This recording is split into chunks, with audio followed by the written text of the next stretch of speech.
about to share with you. They say they're using a VPN, but for America. Technically, the host server for the game is somewhere located somewhere in America, in New York. So about 80% of them told me that if I wanna not get disconnected while the whole thing is happening, to go for the VPN for New York, and that will pretty much handle the thing. So far I'm level 41, and this stat is pretty much the most important stats that I can think of right now. Is even now I'm doing a dungeon of level 40 and level 41, and I still do hit that miss. And as an example, for the main quest, I'm at 24 now, and these are level 45s, which is like only 4 levels above me. But if I go there, by the time I actually kill one, I'm dying due to the fact that I keep missing and missing. As a third tip, gold shop. This one was pretty much every day. I didn't actually knew about it at the beginning, but it has similar priorities like Mir 4 as the game, so the shop goes pretty much the same. You have daily summons, and here you have the enchantment scrolls and some potions. More of this. The boxes at the bottom, they go for blue items and above when you actually need them. But at the moment, you probably won't have the blue items so far, so you focus on the first one. You don't need to budge much. But the summons, make sure you do them daily. I haven't done mine because they just reset it recently, about half an hour ago I think. So make sure you do this daily. They don't cost that much. It's about 60k gold on each, so that's 120k. It's easy to do 120k gold per day. So make sure you do your summons, which they are going to become important later on. All these doubles and double mounts, double weapon styles. So that's the gold shop. From here there is not much to buy at the beginning. Maybe the potions if you want to get attack speed. These potions are giving, oh, not the ones, the other ones. They are giving basic stats, so they might help, but they become kind of expensive to pay 25k for just 30 minutes. So use them wisely. If you do some things that require more power and you cannot handle it, you can boost up with potions and food and some other liquids they provide again. But most important, do your summons every single day. Now this is the fifth thing. So these are the daily missions. So far, as you can see, I cannot do them all. You are limited to daily completion limit of 30 per day, but because of the level, you cannot complete all of them, as each territory it's mixed between high level and low level, so you can do only a certain amount of them. As you can see, for the Bastion territory I can only do up to 34, and then it jumps about 11 levels more up to 45, which I'm not able to do. But you can mix with other territories, and in Celano you have another 36 up to 43. Avilius, not yet possible, they are level 50 and above. And the Forest of Training, you can do the level 30, which is the first area, and level 40 if you're able to find friends to make a group, because the mobs are becoming stronger, so you'll be probably missing a lot of shots. So why would you have to do this daily? Is not because of the reward. Most of it, the reward is not that big, to be honest. They give you some contribution coins in the region. So basically this is the region, so every time you do something in that region there is a certain ranking on here. Contribution points 77 required for next promotion. So each ranking on here, they give you a certain stats. As you can see, experience, more experience in the whole region, PvE accessories, accuracy, damage, and pretty much you want to reach gold before you actually start to do the bigger missions. When you move up into higher level, because on the higher level these percentages of experience, they're gonna make a huge difference. As of now, after level 40, the experience dropped to like 50%, and you need a lot more to even progress further. And each territory has its own grade, so they don't accumulate, so you have to do individual for each and one of them to get the extra experience and the extra stats for the territory you're doing. So that's why you need to do the daily missions complete. They also have the consecutive completion here, so pretty much you fill yourself with potion about 70% of your weight bag.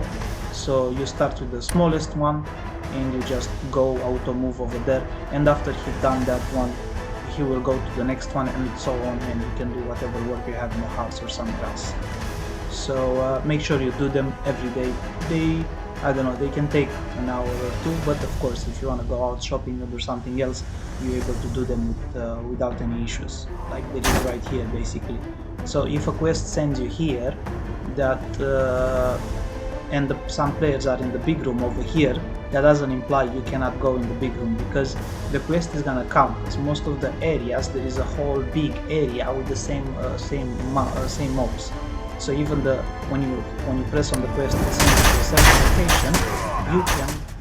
Now, if you're a light spender, and if you're willing to spend on any packs on these shops, what your priority should be, should go for these 2 packs. One of them is the gold. It also gives you diamonds from the beginning, but what you want is pretty much the black winged glow supply. So one is for gold, the other one is for experience. And when you go on the second step up here, on the benefit here, on the benefits, the gold supply and the special supply. So you get all these stats plus the gold 20% plus, and the experience the same 20% plus accuracy. And you get a box which will give you like first draw of 11 weapon styles, and I think this one is mounts or something like that. But every day you get the timers for Land of Prosperity and Sankora. Sankora is more for experience, Land of Prosperity is more for materials for crafting. And on the other side, you pretty much get every day a random chest which has a random amount of gold as a minimum of 30k, and I got it once like 150k, so I don't know what will be the maximum amount that you can get, but you get this bonus, and usually it appears here next to your wings, which they say both of them experience. Talking also about mounts, this is one of the most important ones because it has this attack speed. So the attack speed, it's how fast you actually attack. If you start the character at the beginning, you will see that it's like slow attacking. But the further you make your mounts into play, they start with like 11% and 10%. We have some of them not yet 10%, and it builds up to the green ones, which they have 40%, and I think I have Donkey, which has 42%. And then the blue one starts with, it pretty much doubles to 80%, and the purple one will go to like 120%, so it's adding another 40%, and orange 180, this is at 60, and the last one is the mythical one, adds another 50, which is late. But on the mounts, to be able to make more of them, and not getting just from the daily summons, you also have the combination here, which if you add like 4 mounts of the same type, like green ones or gray ones, most of the time you get new ones or even the same. I'm lacking one gray one to complete the whole collection. I need this one. And they have in-slot effects, so pretty much the more you have, the more stats you're gonna get. So I have 20 out of 21 in here, and as you can see, these are all stats that add up to your power. So every time you have 4, combine them and try to focus on them, and you get higher mounts. You get this mount with 80% attack speed at level 40 when you reach as an achievement, which is great. It helps you quite a lot, this 80%, and you also have another potion which you can use for another 20% attack speed. So in certain areas where you actually need to kill fast, because most of the dungeons are based on time, so you need to produce as much experience and resources in a limited time, so you want your attack to be faster, to provide more. So focus on your mounts to combine them and get as many as possible to get this in-slot effect. Also get all the bonuses, and yeah, that's pretty much all about mounts. The same works with the weapon style, but in this case they do have stats as well, the same like the other one.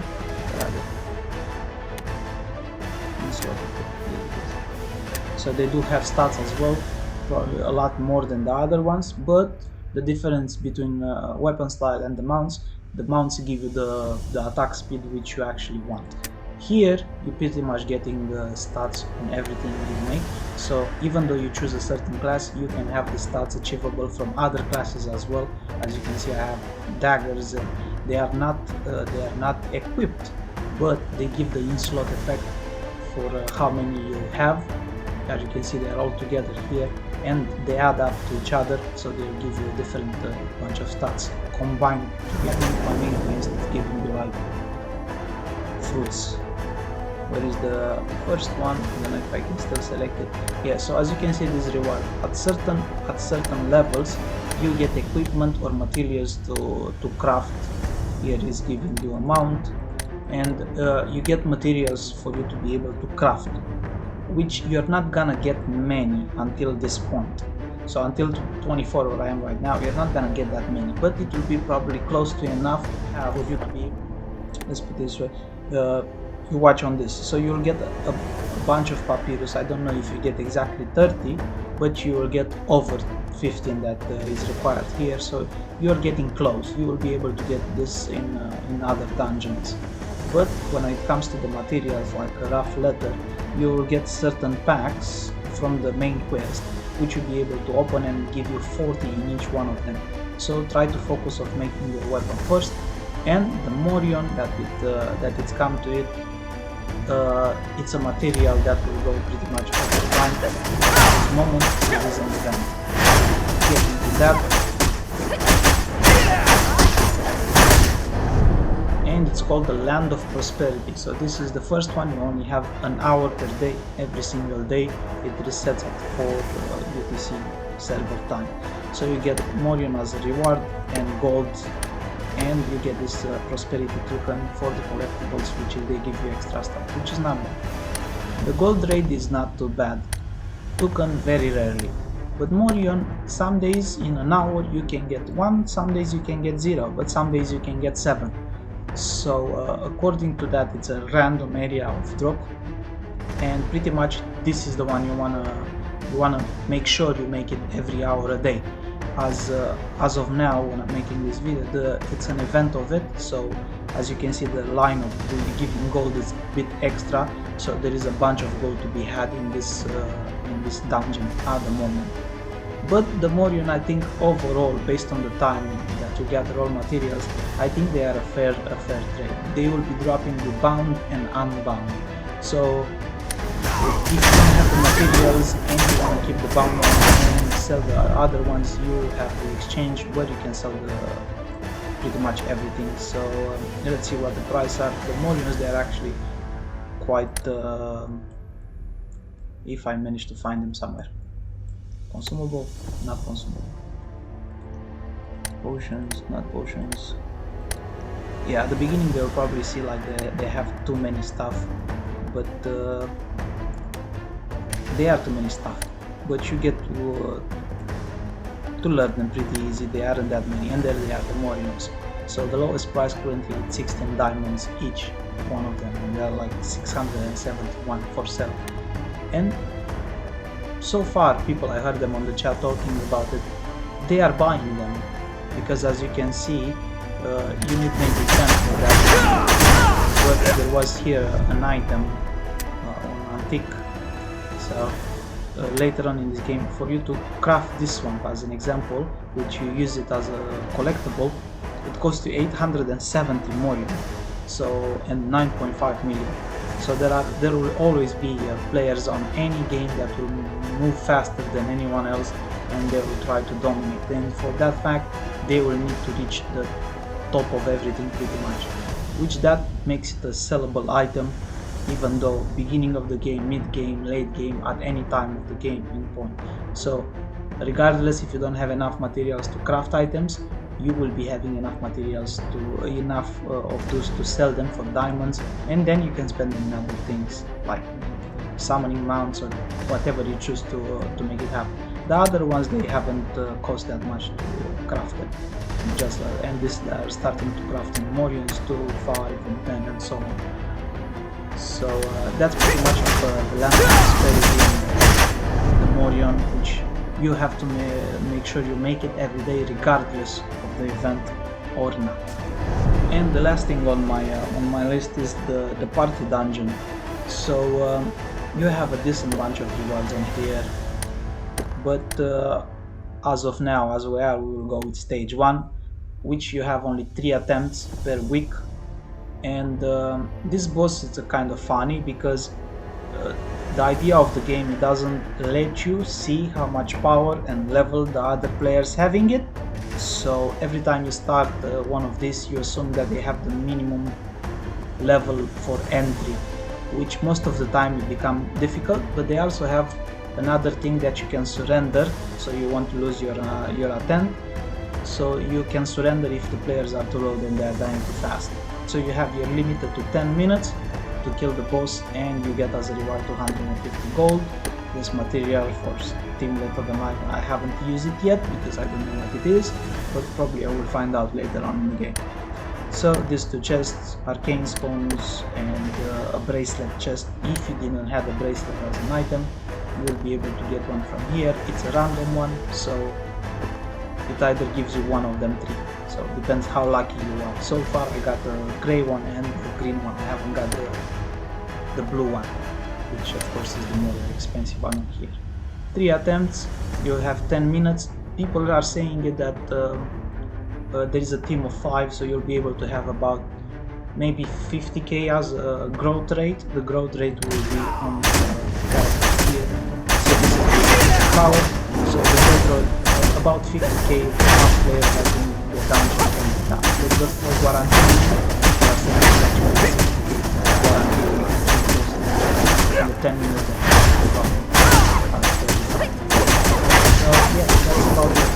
But the dungeon, it resets pretty much once a week. You have 3 attempts to get plus, I don't know what the party dungeon right to get, which we don't have them yet.